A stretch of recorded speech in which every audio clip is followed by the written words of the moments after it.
ओम श्री सरस्वत्यै नमः। अथ संज्ञा प्रकरणम्। नत्वा सरस्वतीं देवीं शुद्धां गुण्यां करोम्यहं पाणिनीयप्रवेशाय लघुसिद्धान्तकौमुदीं। मैं वरदराज शुद्ध तथा प्रशस्त गुणों से युक्त सरस्वती देवी को नमस्कार करके पाणिनीय व्याकरण शास्त्र में प्रवेश के लिए लघु सिद्धांत कौमुदी की रचना करता हूँ। अयुण ऋलृक एओं अयौच हयवरट लण यमगणनम झभई घढ़धस जबगढ़दस खफ छठथ चटतव कपय सर हल इति माहेश्वराणि सूत्राण्यणादिसंज्ञार्थानि एषामन्त्या इतः हकारादिस्वकार उच्चारणार्थः लण मध्ये त्वित्संज्ञकः। ये 14 सूत्र अण आदि संज्ञाओं प्रत्याहारों की सिद्धि के लिए महेश्वर की कृपा से प्राप्त हुए हैं। इनके अंत के अक्षर इत संज्ञक हैं। हकार आदि अक्षरों में आकार उच्चारण मात्र के लिए है, किंतु लण सूत्र में आकार इत संज्ञक है। हलन्त्यम उपदेशेन्त्यम हलित स्यात् उपदेश आद्योच्चारणम सूत्रेष्वदृष्टम पदम सूत्रांतरादनुवर्तनीयम सर्वत्र। उपदेश अवस्था में अंत्य हल की इत संज्ञा होती है। पाणिनि आदि आचार्यों के प्रथम उच्चारण को उपदेश कहते हैं। सूत्रों में न देखा गया पद दूसरे सूत्रों से अनुवर्तन कर लेना चाहिए सभी स्थानों में। अदर्शनम लोपः प्रसक्तस्य दर्शनम लोपसंज्ञम स्यात्। विद्यमान के अदर्शन की लोप संज्ञा होती है। तस्य लोपः तस्येतो लोपः स्यात् णादयो णाद्यर्थाः। जिसकी इस संज्ञा होती है उसका लोप होता है। आदिरंतेन सहेता अंते नेता सहित आदिर्मध्यगानां स्वस्य च संज्ञा स्यात् यथा णिति आ इ उ वर्णानां संज्ञा एव मच हल अलित्यादयः। अंत्य इत के साथ उच्चार्यमाण आदि वर्ण मध्यगामी वर्णों का तथा अपना बोधक होता है। ऊकालोज्झ्रस्व दीर्घ प्लुतः उश्च ऊश्च ऊश्च वह वांकाल इव कालो यस्य सोचक्रमात् ह्रस्व दीर्घ प्लुत संज्ञः स्यात् सप्रत्येकमुदात्तादि भेदेन त्रिधा।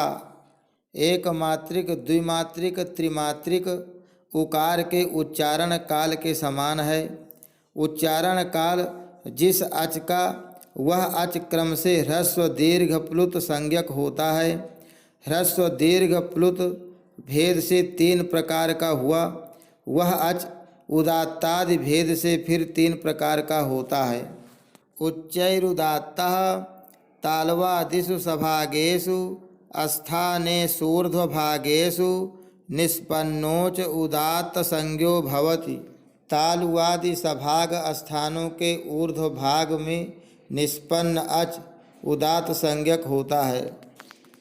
नीचैरनुदात्तः नीचैः उपलभ्यमानोच अनुदात्त संज्ञको भवति। तालु आदि सभाग स्थानों के अधोभाग में उच्चार्यमाण अच अनुदात्त संज्ञक होता है। समाहारः स्वरितः स नवविधोऽपि प्रत्येकमनुनासिकत्वाननुनासिकत्वाभ्यां द्विधा। मध्य भाग में उच्चार्यमाण अच स्वरित संज्ञक होता है। वह 9 प्रकार का भी अच अनुनासिक और अननुनासिक भेद से 2-2 प्रकार का होता है। मुख नासिका वचनोनुनासिकः मुख सहित नासिकयोच्चार्यमाणो वर्णोनुनासिक संज्ञः स्यात् तदित्थम आ इ उ रि एषां वर्णानां प्रत्येकमष्टादश भेदाः लृवर्णस्य द्वादश तस्य दीर्घाभावात् एचामपि द्वादश तेषां ह्रस्वाभावात्।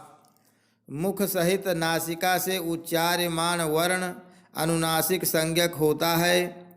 इस प्रकार आ इ उ रि इन वर्णों में प्रत्येक के 18 भेद होते हैं। लृ वर्ण के 12 भेद होते हैं क्योंकि वह दीर्घ नहीं होता। एचों के भी 12 ही भेद होते हैं क्योंकि वे ह्रस्व नहीं होते।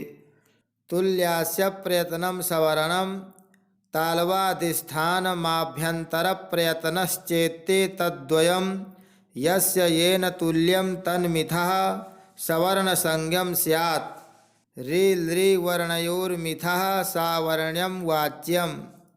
अकुह विसर्जनीयानां कंठः इचुयसानां तालु ऋटुरसानां मूर्धा लृतुलसानां दन्ताः उपोपधमानीयानामोष्ठौ यमगणनानां नासिका च एदैतोः कंठतालु ओदौतोः कंठोष्ठं वकारस्य दन्तोष्ठं जिह्वामूलीयस्य जिह्वामूलं नासिकानुस्वारस्य। तालुवादि स्थान और आभ्यंतर प्रयत्न जिन वर्णों के तुल्य हों उनकी परस्पर सवर्ण संज्ञा होती है। रि और लृ वर्ण की परस्पर सवर्ण संज्ञा कहनी चाहिए। अकार कवर्ग हकार और विसर्जनीय इनका कंठ स्थान है। इकार चवर्ग यकार और सकार इनका तालु स्थान है। ऋकार टवर्ग रेफ तथा सकार इनका मूर्धा स्थान है। लृकार तवर्ग लकार तथा सकार इनका दंत स्थान है। उकार पवर्ग उपधमानीय इनका ओष्ठ स्थान है। यकार मकार गकार णकार नकार इनका नासिका स्थान भी है। चकार से तालवाद भी है। ए और आई का कंठ तालु स्थान है। ओ और औ का कंठोष्ठ स्थान है। वकार का दंतोष्ठ स्थान है। जिह्वा मूलीय का जिह्वा मूल स्थान है। अनुस्वार का नासिका स्थान है। यत्नो द्विधा आभ्यंतरो बाह्यश्च आद्यः पंचधा स्पृष्टे सद विवृत विवृत संवृत भेदात् तत्र स्पृष्टं प्रयत्नं स्पर्शानां ईषत् स्पृष्टमन्तः स्थानां ईषद् विवृतमूष्मणां विवृतं स्वराणां ह्रस्वस्यावर्णस्य प्रयोगे संवृतं प्रक्रियादशायां तो विवृतमेव। बाह्यप्रयत्नस्त्वेकादशधा विवारः संवारः श्वासो नादो घोषो घोषोल्पप्राणो महाप्राण उदात्तोनुदात्तः स्वरितश्चेति।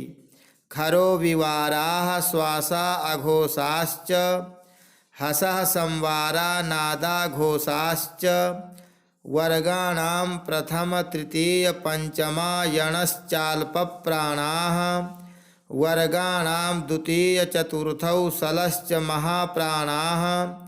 कादयो मावसानाः स्पर्शाः यणोन्तः स्थाः सल ऊष्माणः अचः स्वराः।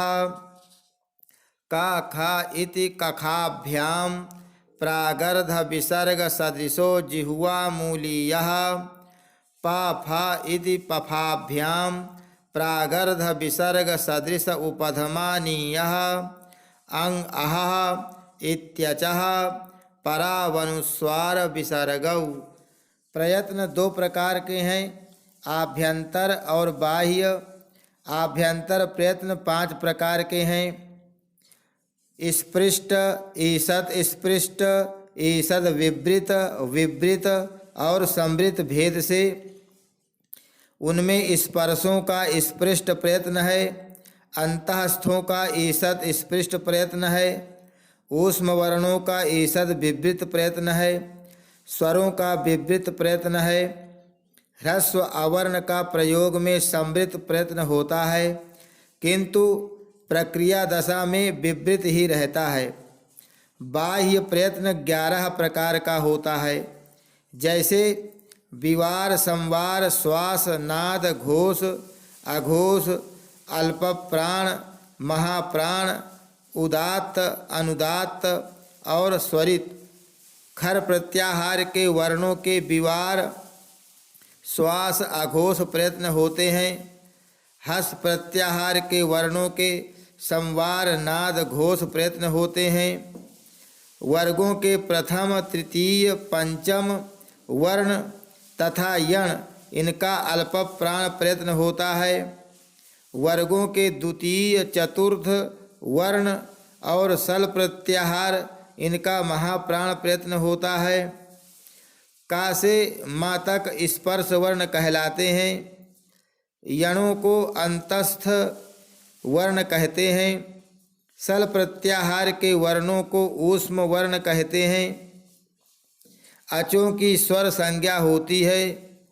का खा से पूर्व अर्ध विसर्ग सदृश जिह्वा मूलीय कहलाता है। पा फा से पूर्व अर्ध विसर्ग सदृश उपधमानीय कहलाता है। अनुस्वार और विसर्ग अच से परे होते हैं, जैसे अंग, अहः। अनुदित सवर्णस्य चा प्रत्ययः प्रतीयते विधीयत इति प्रत्ययः अविधीयमानोऽनुदिच्य सवर्णस्य संज्ञा स्यात्।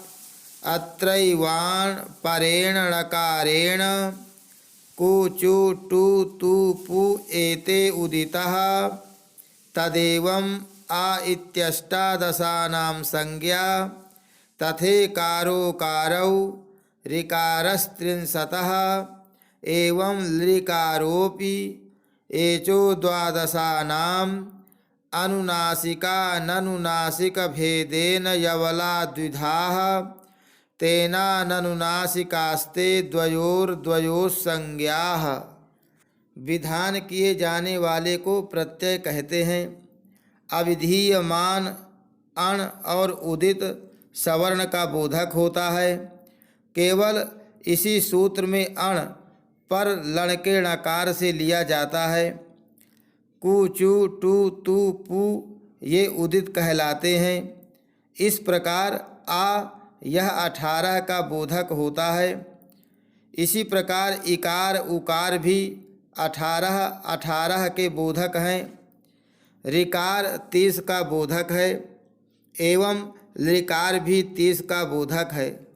एच 12 के बोधक होते हैं। अनुनासिक और अननुनासिक भेद से या व ला 2 प्रकार के होते हैं। इसी से अननुनासिक या व ला 2 के बोधक रहते हैं। परः सन्निकरसः संहिता वर्णानामतिशयितः सन्निधिः संहिता संज्ञा स्यात्। वर्णों के अतिशय सामीप्य को संहिता कहते हैं। हलोनन्तराः संयोगः अज्भिरव्यवहिता हलः संयोग संज्ञाः स्युः। अचों के व्यवधान से रहित हल संयोग संज्ञक होते हैं। सुप्तिगंतम पदम सुबंतम तिगंतम च पद संज्ञम स्यात्। सुबंत और तिगंत की पद संज्ञा होती है। इति संज्ञा प्रकरणम।